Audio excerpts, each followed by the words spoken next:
y se encuentra ya con nosotros el doctor José Chalco Salgado. Él tiene un PhD en Derecho y es magíster en Derecho Constitucional. Doctor Chalco, muy buenos días. Gracias por acompañarnos en esta mañana de sábado. Pues nos gustaría arrancar con una lectura general suya respecto de lo que está viviendo coyunturalmente el país en el contexto de una pandemia, próximos a salir de un estado de excepción, pero además en un contexto en el que nos enfrentamos y estamos viviendo ya casi con intensidad un proceso electoral que se avecina para el año 2021. Buenos días, Rosana. Buenos días a los radioescuchas de tan prestigioso medio de comunicación.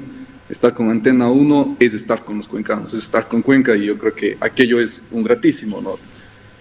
Rosana, el mundo y el país en concreto venía afrontando importantes dificultades previo a la pandemia. Era un tiempo de preguntas fuertes y respuestas débiles. Era un tiempo de profundas contradicciones que hasta la actualidad existen. Contradicciones en donde existían urgencias por los cambios, en donde existía una necesidad imperante de profundizar transformaciones, pero que siempre pensábamos en medidas, llamémosla, civilizatorias, de espera, de un compás posterior. Es un tiempo anterior a la pandemia de una pérdida de sustantivos, en donde si nos faltaba democracia, decíamos, es que vivimos una democracia distinta. En donde si nos faltaba transparencia, decíamos, pero nos hemos inventado nuevos mecanismos para transparentar. En donde si nos faltaba profundizar la separación de poderes, decíamos, lo que pasa es que los poderes colaboran y coordinan entre sí. Es decir, veníamos de un tiempo ya de una relación fantasmal precisamente entre lo que había que hacer y la urgencia por hacer. Esas dificultades que ya debíamos afrontar, sin lugar a duda, llegan a un punto de mayor dificultad y a un punto claramente oscuro y gris con la pandemia. La pandemia nos ha mostrado algo que quizás se puede justificar. Quizá no estuvimos preparados para abordar como debíamos la sanidad pública. No estuvimos preparados para abordar como debíamos los problemas financieros. Un país obviamente golpeado por una falta de institucionalidad y por una falta de un modelo claro económico, es normal que aquello suceda. Pero Rosana, yo siempre vengo sosteniendo que no hayamos estado preparados para tener a las personas más idóneas, éticas y responsables en la gestión pública, eso es imperdonable. Este es el contexto en el que estamos.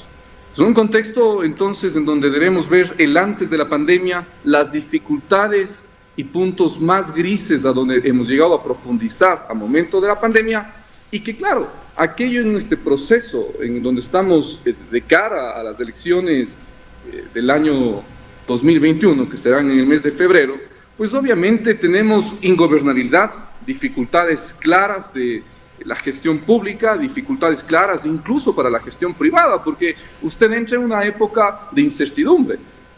Más de estas dificultades que yo cito, creo que obviamente el panorama del país es un panorama muy complejo, que requiere obviamente posiciones esperanzadoras, pero que no implica aquello tampoco un espacio libre para improvisación o carta abierta para improvisados, que es quizás lo que hemos visto en estas últimas semanas. Ahora, doctor Chalco, ¿cuánta esperanza, cuánto optimismo podemos tener cuando estamos viviendo, usted lo acaba de ratificar, además una crisis institucional?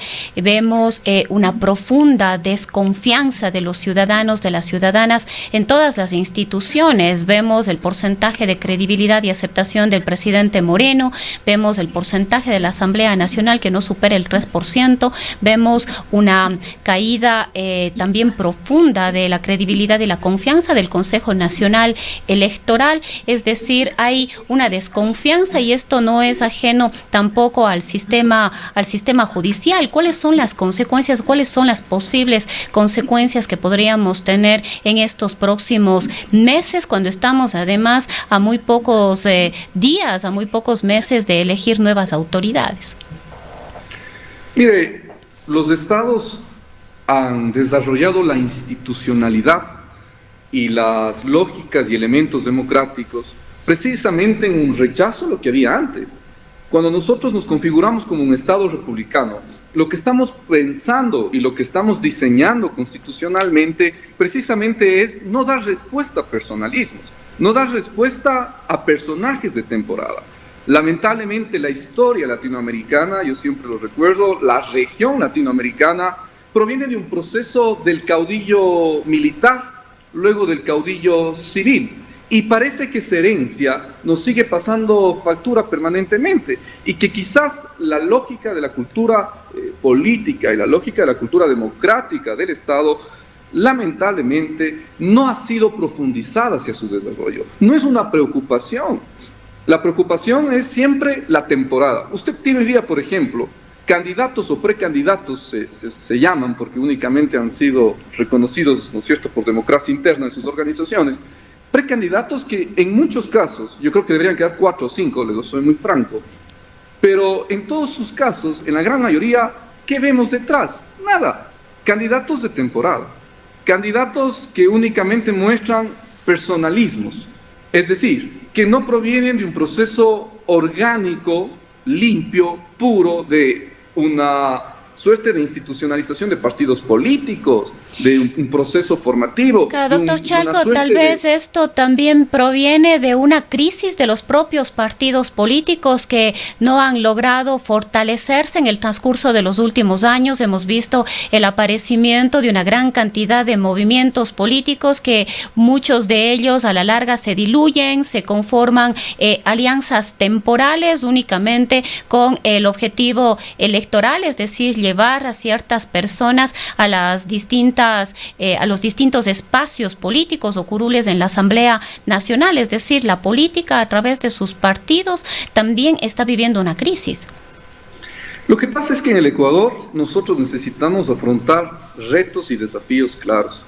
Estos retos y estos desafíos jamás van a ser afrontados, Rosana, mientras sigamos en la misma dinámica de únicamente pensar en la persona y nada más. Efectivamente, no hay partidos políticos. En el Ecuador, desde hace 13 años, se ha desarrollado un proceso, yo diría, sin piedad contra los partidos políticos, en donde, claro, no nos interesa la institucionalidad de un partido político orgánico, que es precisamente aquello lo que debemos nosotros buscar, hacia donde deberíamos ir como sociedad, porque el partido político es una garantía de ese eslabón sociedad-estado, pero que no pasa por un tema de autoritarismo, que no pasa por un tema de caudillo, que no pasa únicamente por una cuestión relativa al personalismo o a la temporada de un candidato. Que esto es una crisis que existe en el país, efectivamente, esta es una crisis, pero que la debemos conocer, que la debemos entender. Hace 10 años atrás, pues aquí se decía que los partidos políticos no valen, y hoy cuánta falta nos hacen los partidos políticos para tener candidatos precisamente serios. Yo digo,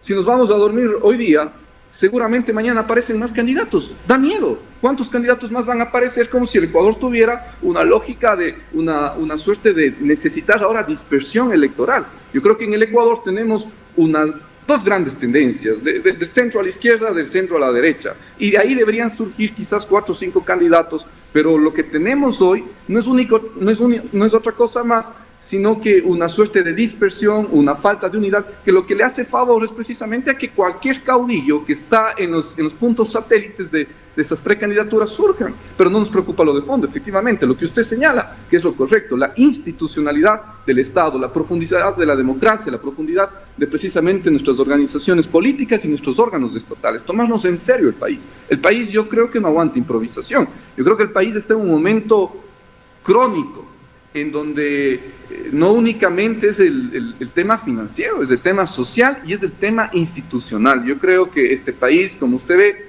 aparecen por ahí un gobernante con una suerte de algún funcionario, un ministro, una ministra, y en torno a aquello se hace absolutamente toda la gestión pública.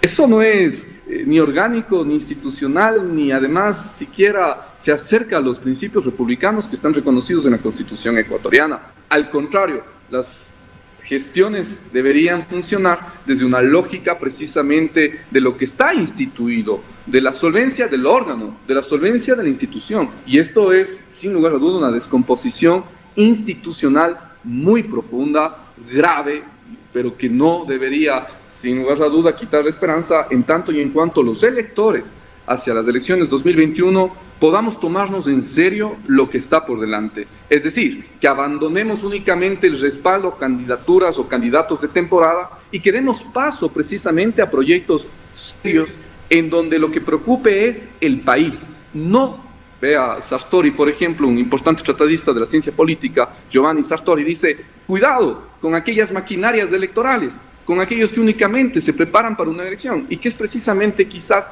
lo que asusta en esta temporalidad de precandidaturas que nosotros vemos que son 19 y como le digo, ojalá hoy al dormir no aparezcan 2 más, que sería una cuestión desastrosa para la democracia. Doctor Chalco, a esto habría que sumarle además una crisis no solamente de la institucionalidad, una crisis de las instituciones, sino también una crisis de la ética, una crisis de la moral. Hay una responsabilidad en este caso, sea del movimiento político, del partido político, de presentarle a los ciudadanos, a las ciudadanas, personas probas, personas óptimas, personas que no tengan procesos judiciales en su contra. El titular de la Asamblea Nacional informaba hace algunos días de que alrededor del 60% de los asambleístas tienen algún proceso legal en su contra o abierto por alguna situación y si no me equivoco el 30% de los asambleístas estarían buscando la reelección.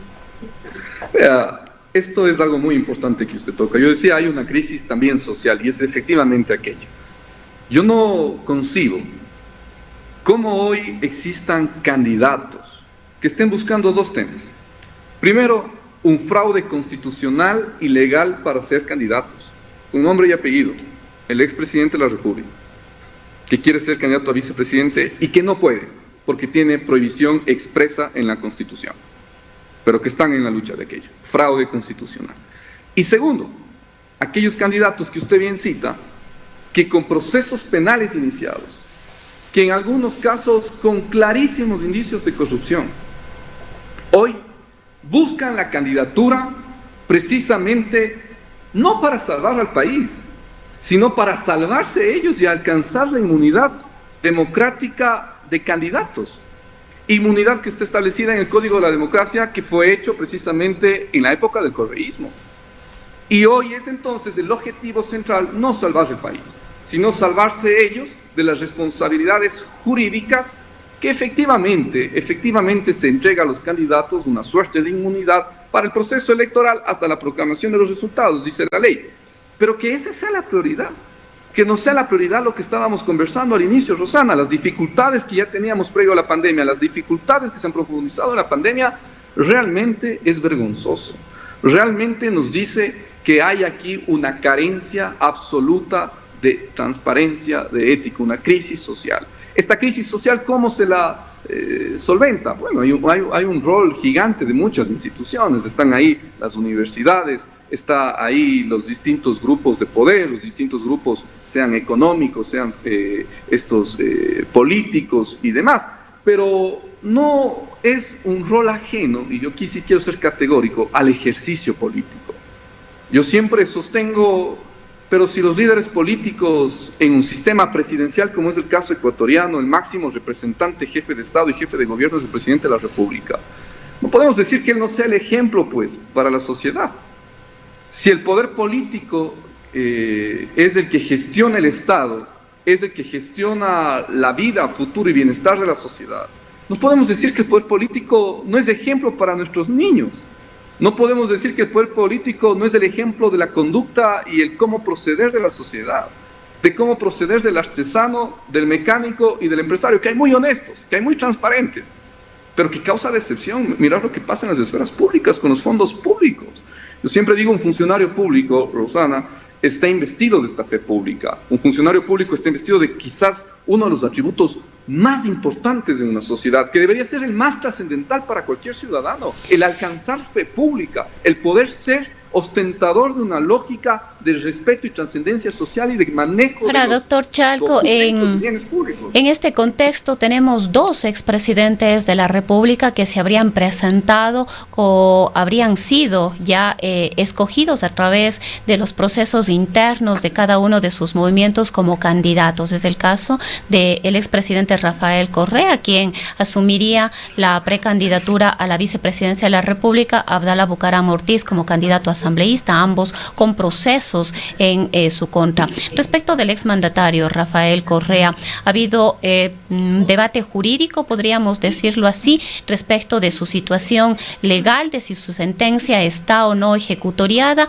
Hay que esperar efectivamente el pronunciamiento del recurso de casación que habría sido admitido para que la sentencia se ejecutoríe, y esta posibilidad o imposibilidad de que efectivamente él pueda inscribir su candidatura. Le escuchábamos el día de ayer a la titular del Consejo Nacional Electoral, a Diana Atamaín, quien decía que efectivamente la aceptación de la candidatura tiene que ser personal en las instalaciones físicas del Consejo Nacional Electoral.